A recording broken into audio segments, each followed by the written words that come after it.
네, 여러분 안녕하십니까? 8월 26일 금요일 아침 매일 성경 목사 함께 나누겠습니다. 오늘은 데살로니가전서 4장으로 넘어가서 1절에서 12절까지 말씀인데요. 제가 3절까지를 읽어드립니다. 그러므로 형제들아, 우리가 끝으로 주 예수 안에서 너에게 구하고 권면하노니 너희가 마땅히 어떻게 행하며 하나님을 기쁘게 하실 수 있는지를 우리에게 배웠으니 곧 너희가 행하는 바라 더욱 많이 힘쓰라. 우리 주 예수로 말미암아 너에게 무슨 명령으로 준 것을 너희가 아느니라. 하나님의 뜻은 이것이니 너희의 거룩함이라. 아멘. 오늘 본문의 내용을 중심으로 거룩한 삶을 살라, 거룩한 삶을 살라라는 제목으로 잠시 말씀을 나누겠습니다.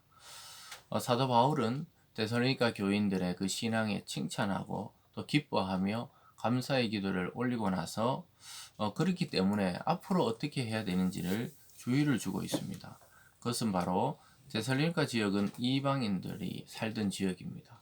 그래서 거기서는 하나님에 대한 섬김이 없는 우상 숭배가 만연하던 지역이기 때문에 그 육체적인 정결과 또 영적인 정결을 지킬 것을 함께 당부하고 있는 것입니다. 그래서 이방 제사의 문화에 그 음란함을 쫓지 말고 하나님을 따라 순결한 삶을 살아가라는 그런 내용들로 구성되어 있는데요. 첫 번째는 아는 것에 그치지 말고 많이 행하기를 힘쓰라 그랬죠. 방금 읽어드린 대로 1절 끝에 보면 우리에게 배웠으니 곧 너희가 행하는 바라 더욱 많이 힘쓰라 이렇게 말씀하고 있습니다. 우리 성도들도 마찬가지죠. 우리가 믿음으로 말미암아 하나님을 알게 되지만 또한 그 믿는 바를 행함으로 능력 있는 삶을 살아갈 수 있게 됩니다. 그래서 능력은 행함에 있는 것이죠. 순종함에 있는 것입니다. 그래서 말씀의 능력과 기적을 맛보려면 하나님 말씀을 붙들고 순종할 때, 즉 행할 때 그 기적을 맛보게 되는 것이죠. 그러면서 두 번째로 오늘 3절에서 8절 사이에 거룩한 삶을 살아라. 특별히 가정에 대한 이 정결에 대해서 이야기합니다. 3절입니다. 하나님의 뜻은 이것이니 너희의 거룩함이라 곧 음란을 버리고 각각 거룩함과 존귀함으로 자기의 아내 대할 줄 알고 이렇게 말하고 있습니다. 그래서 거룩하라는 것은 곧 구별되어 살아가는 것인데요. 데살로니가 지역이나 그 당시 고린도나 에베소나 그 이스라엘 벗어나는 그 이방 지역의 대부분의 문화가 또 이 우상숭배, 우상숭배는 또 성적인 것과 연결이 되어 있었기 때문에 바울은 너희들이 잘 지키고 있지만 앞으로 또 그 문화 속에 살다가 물들지 말라고 음란한 습관과 문화를 버려야 한다고 이야기하면서 거룩함과 존귀함으로 자기 아내를 대하라는 거예요. 그래서 구별되게 또 존중하면서 그런 부부관계를 유지할 것을 당부하고 있습니다. 5절을 보면요. 하나님을 모르는 이방인과 같이 세욕을 따르지 말고 이 일의 분수를 넘어서 형제를 해하지 말라. 이는 우리가 너에게 미리 말하고 증언한 것과 같이 이 모든 일에 주께서 신원하여 주심이라 이렇게 말합니다. 즉 이 일에란 말은 아까 앞에서 이 아내를 대할 때, 즉 아내는 또한 남편을 대할 때 결혼 제도 안에 이 분수를 넘어서지 말라 이렇게 말합니다. 그래서 하나님의 그 성적인 허용은 결혼 관계 속에 이 부부 관계 속에서 이루어져야 한다고 그렇게 권면하고 있습니다. 반대로 보면 그 지역에서는 그런 문화가 없었던 것이죠. 성적 정결이나 순결이나 이런 단어가 없던 지역이 데살로니가 지역의 문화라고 볼 수가 있겠습니다. 오늘날 또 교회 내에서 외에 일반적인 문화에서는 거의 이런 관념은 사라져가고 있는데 또 이것을 우리가 따라서 물들면 안 된다고 오늘 말씀이 당부하고 있는 것이죠. 그래서 분수를 넘어서는 것이다. 이렇게 이야기하고 있습니다. 실제로 하나님 우리를 부르시면 부정하게 하심이 아니요 거룩하게 하심이나 그러므로 저버리는 자는 사람을 저버림이 아니요 내게 그 성령을 주신 하나님을 저버립니다.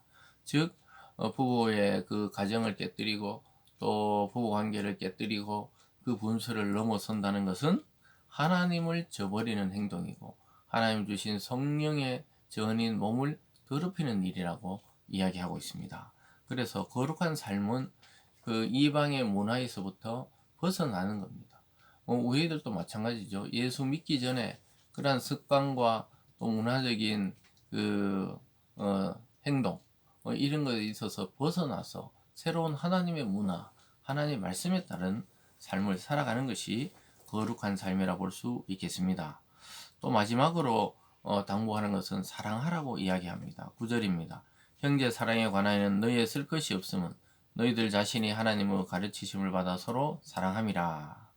그 형제 사랑을 잘하고 있으니까 앞으로도 계속해서 더욱더 사랑을 실천할 것을 이야기하고 있습니다. 근데 사랑을 실천하는데 그 내용이 어떻게 되느냐 이렇게 말합니다. 11절에 또 너희에게 명함같이 조용히 자기 일을 하고 너희 손으로 일하기를 힘쓰라. 이는 외인에 대하여 단정해야 하고 또한 아무 궁핍함이 없게 하려 함이라. 서로 사랑하는 게 이 교회 공동체 내에서 어떤 행동을 하는 거라고요? 조용히 자기 일을 하라는 거예요. 자기의 직분과 또 세상에서는 자기의 직업을 성실하게 행하는 것이 형제를 사랑하시는 거라 이렇게 말해요. 너희 손으로 일하기를 힘쓰라. 스스로 해결하라는 거예요.